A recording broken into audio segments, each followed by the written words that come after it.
नमस्कार दोस्तों। कैसे हैं आप लोग। यह क्लास खास के मध्य प्रदेश में जो वन रक्षक और जेल प्रहरी की एग्जाम हो रही है उसके लिए रसायन शास्त्र के अंतर्गत बहुत ही इंपॉर्टेंट कंटेंट्स है। दोस्तों, सबसे पहले मैंने आपको समझाया था कि अभी जो प्रश्न जो आ रहे हैं उसका क्या पैटर्न होगा। अब मैं आपको एक टॉपिक ले रहा हूं, परमाणु संरचना या परमाणु संबंधी महत्वपूर्ण जानकारी। इसको एटॉमिक स्ट्रक्चर भी आप बोल सकते हो। तो उसके आधार पर जो इस चैप्टर का दूसरा नाम हो सकता है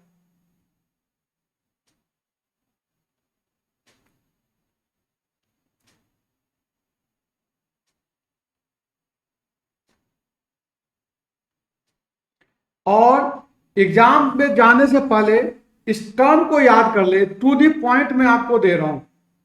जैसे कि सब एक क्वेश्चन आया हुआ है कि डाल्टन के परमाणु के अनुसार ही परमाणु का सबसे परमाणु पदार्थ के सबसे छोटा कण होते हैं।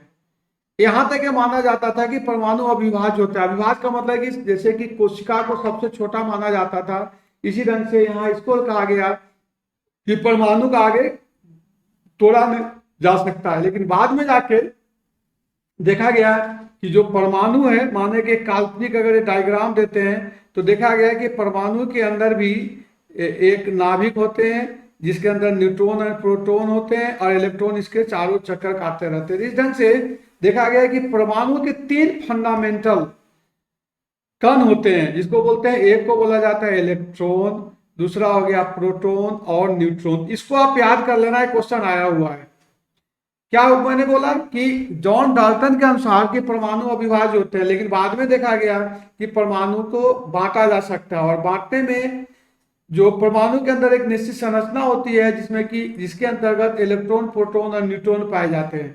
और इसी तीन इलेक्ट्रॉन प्रोटॉन न्यूट्रॉन को हम फंडामेंटल पार्टिकल कहा जाता है। जैसे एक क्वेश्चन जो आपको आया हुआ है कि निम्नलिखित में से कौन फंडामेंटल पार्टिकल नहीं है किसी परमाणु के लिए, तो उसके अंदर तीन कोई ऑप्शन दिया रहता है, चौथा कोई और होगा जो कि आपको सही निकालना है। आज दोस्तों मैं जो भी बोल रहा हूं आपके एक एक वर्ड से मेरा एक क्वेश्चन निकलता है, इसलिए खूब ध्यान से इसको समझेंगे। अब रहा कि एक नजर में आपको इलेक्ट्रॉन प्रोटॉन और न्यूट्रॉन का तुलनात्मक अध्ययन बतलाया। जैसे इलेक्ट्रॉन का देखिए यहाँ क्या है, इसका संकेत ई है और प्रोटॉन का पी और न्यूट्रॉन। इलेक्ट्रॉन क्या है, ऋणावेशी चार्ज है, प्रोटॉन धनावेशी चार्ज है और इस पर कोई चार्ज नहीं है। एक दो क्वेश्चन आते हैं। तीसरा क्वेश्चन जो आएगा एक काम आते हैं, इससे आपको ध्यान रखना होगा कि इकाई आवेश जो है इलेक्ट्रॉन पर -1 होता है, प्रोटॉन पर +1 होता है, न्यूट्रॉन पर कोई आवेश नहीं होता है।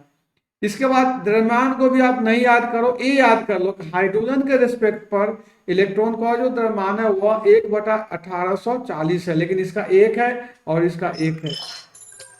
सूत्र जो है इसका लिखने का तरीका E0 -1 1p और 1। आविष्कार बहुत इंपॉर्टेंट है।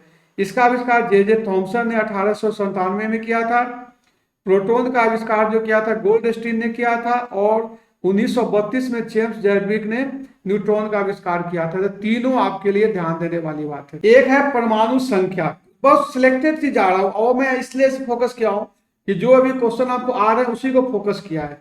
जैसे मैंने आपको बताया कि अगर फिर आगे का आपको क्लास लेना होगा तो मैं बहुत डिटेल में आपको बता दूंगा, लेकिन अभी जो है कि एक टर्म पर आप समझना चाहेंगे तो जैसे मैंने आपको बताया कि किसी भी परमाणु के, मैं आपको बताना चाहता हूं कि जैसे मैंने बताया कि एक यह परमाणु ले देते हैं, इधर गोलाकार होता है, लाइन नहीं खिंचा रहा है, और इसको बोला जाता है न्यूक्लियस। न्यूक्लियस में न्यूट्रॉन और प्रोटॉन होते हैं और इलेक्ट्रॉन इसके चारों ओर एक निश्चित कक्षा में चक्कर काटते रहते। ये है इसका हमें डायग्राम, इस ढंग से इलेक्ट्रॉन प्रोटॉन न्यूट्रॉन होते हैं। इसी के आधार पर इसको यहाँ इलेक्ट्रॉन है, यहाँ इलेक्ट्रॉन है। इसका कुछ रूल है जो कि मैं आपको धीरे धीरे समझाते जाऊंगा। यहाँ जो है कि परमाणु संख्या, परमाणु संख्या किसी तत्व के परमाणु में उपस्थित प्रोटॉन की संख्या को उस तत्व का परमाणु क्रमांक कहते हैं और परमाणु संख्या कहते हैं। पहला क्वेश्चन ये होगा कि उपस्थित प्रोटॉन की संख्या, या अगर कोई उदासीन होता है तो न्यूट्रॉन की संख्या को भी प्रोटॉन संख्या परमाणु संख्या, लेकिन उदासीन के लिए, अदरवाइज सबसे सही है परमाणु संख्या प्रोटॉन की संख्या को परिभाषित कीजिए। दूसरा इंपॉर्टेंट क्वेश्चन आपके लिए है कि इसे जेड से निरूपित किया जाता है। तीसरा आपके लिए इंपॉर्टेंट है कि परमाणु क्रम संख्या या परमाणु क्रमांक देखिएगा, प्रोटॉन की संख्या या उदासीन परमाणु में इलेक्ट्रॉन की संख्या, जैसे मैंने आपको बताया।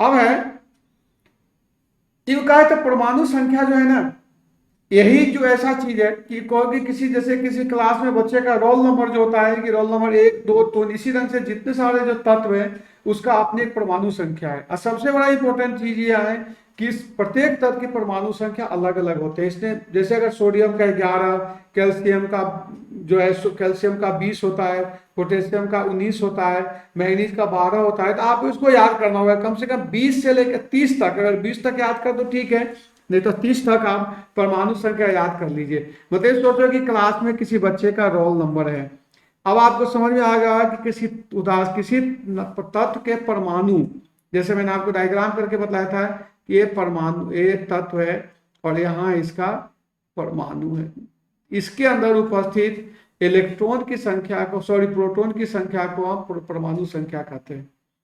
दूसरा टर्म यही है द्रव्यमान संख्या, मास नंबर।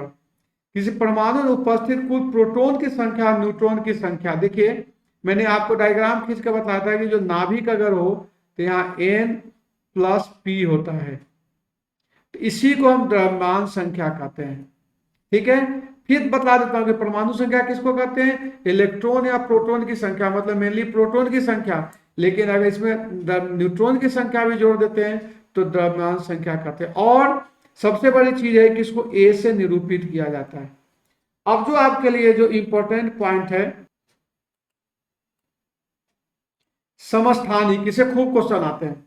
एक ही तत्व में वो परमाणु जिनके परमाणु संख्या समान होते हैं किंतु द्रव्यमान संख्या भिन्न होते हैं, उसको हम क्या कहते हैं, समस्थानिक कहते हैं। अब यहां से एक क्वेश्चन तो ये हो गया कि एक ही तत्व में उपस्थित जिसके परमाणु संख्या समान होते हैं, जैसे अगर देखा जाए तो बहुत सारे एग्जाम्पल हो जाते हैं, क्लोरीन 1735 और क्लोरीन 1737, इस ढंग से जो होते हैं, या 1H1 1H2 1H3, ऐसा जो है आइसोटोप है। तो पहला क्वेश्चन आपसे आ रहा है कि एक ही जिनके परमाणु संख्या समान किंतु द्रव्यमान संख्या भिन्न भिन्न होते हैं उसको आइसोटोप कहते हैं। आइसोटोप में प्रोटॉन की संख्या समान होती है और न्यूट्रॉन की संख्या अलग अलग होती है। एक तो सबसे बड़ा चीज ये है कि इसमें न्यूट्रॉन की संख्या अलग अलग है। नेक्स्ट चीज, उसके बाद समस्थानिक से जो क्वेश्चन आते हैं वह आपका है इससे रिलेटेड है कि जैसे देखिए 17 प्रोटॉन करके। दूसरा समस्थानिक का उपयोग से कुछ क्वेश्चन आते हैं, क्योंकि अभी भी आपका इसमें आया हुआ क्वेश्चन है, यूरेनियम समस्थानिक परमाणु भट्टी के काम आता है। इसी ढंग से कुछ रेडियो, जैसे कि आयोडीन 31 जो है कि घेघा रोग के लिए काम आता है, कोबाल्ट कैंसर के इलाज के लिए आता है, सोडियम जो होता है मानव के रक्त परिसंचरण के लिए काम आता है। इसके अलावा कुछ और भी होगा तो मैं आपको दे दूंगा। ये तरह इसके लिए दूसरा जो आपको इंपॉर्टेंट है वह है समभारिक, आइसोबार। जैसे परमाणु आइसोटोप आपने पढ़ा कि उसमें क्या था कि परमाणु संख्या समान, मतलब इलेक्ट्रॉन के यहाँ जो होता है जिनकी परमाणु संख्या समान लेकिन परमाणु क्रमांक अलग होते हैं। यहाँ क्या होता है कि जिनके परमाणु क्रमांक तो भिन्न भिन्न होते हैं लेकिन द्रव्यमान संख्या समान होते हैं, इसको आइसोबार कहते हैं।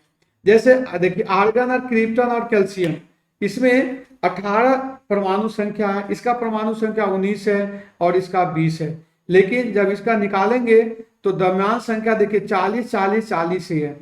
अब यहां से देख लीजिए कि चूंकि यहां से इसका मतलब हो गया कि इसमें क्या चेंज हो सकता है, न्यूट्रॉन का चेंज होगा, क्योंकि परमाणु संख्या प्रोटॉन की संख्या, तो प्रोटॉन की संख्या अलग है तो न्यूट्रॉन की संख्या, मतलब सॉरी ये अलग अलग है, इसके कारण ये भी अलग अलग हो जाएगा। अच्छा, दूसरा बात एक चीज और बतलाता हूँ कि परमाणु जो आइसोटोप होता है उसका रासायनिक गुण समान होते हैं लेकिन इसमें रासायनिक गुण अलग अलग हो जाते हैं। क्यों? परमाणु संख्या के कारण, क्योंकि वहाँ परमाणु संख्या समान था और यहाँ परमाणु संख्या अलग अलग है, इसलिए रासायनिक गुण अलग अलग हो जाते हैं। उसके बाद एक टर्म है सम आइसोटोन, सम न्यूट्रॉनिक। उसमें क्या देखिए कि परमाणु संख्या और द्रव्यमान संख्या दोनों अलग अलग है लेकिन न्यूट्रॉन की संख्या बराबर है, तो इसलिए तीनों चीज को आप याद कीजिएगा।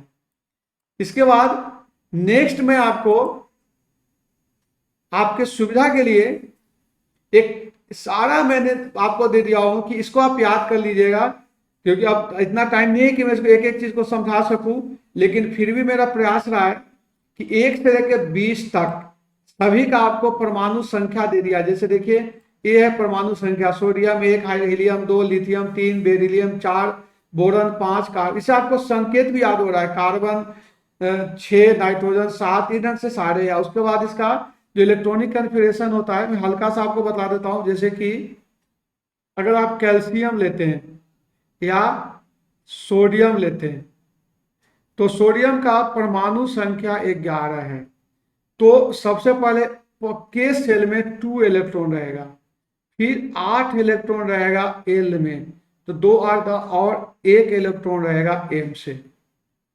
तो देख लीजिए कहीं सोडियम लिखा होगा, सोडियम का 281। उसके बाद इसका एक अलग डायग्राम भी होता है, लेकिन उसको अभी बतलाना मेरे लिए मुश्किल है क्योंकि आपके पास बहुत कम टाइम है। कोशिश कीजिएगा, अगर कोई रिव्यू आएगा तो मैं एक्स्ट्रा क्लास में बतला दूंगा। 20 तक के लिए इलेक्ट्रॉनिक कन्फिग्रेशन भी प्रयास कीजिए समझने के लिए, क्योंकि अभी मेरा जो टारगेट है आपको जो है कि इसके रिलेटेड क्वेश्चन कराओ।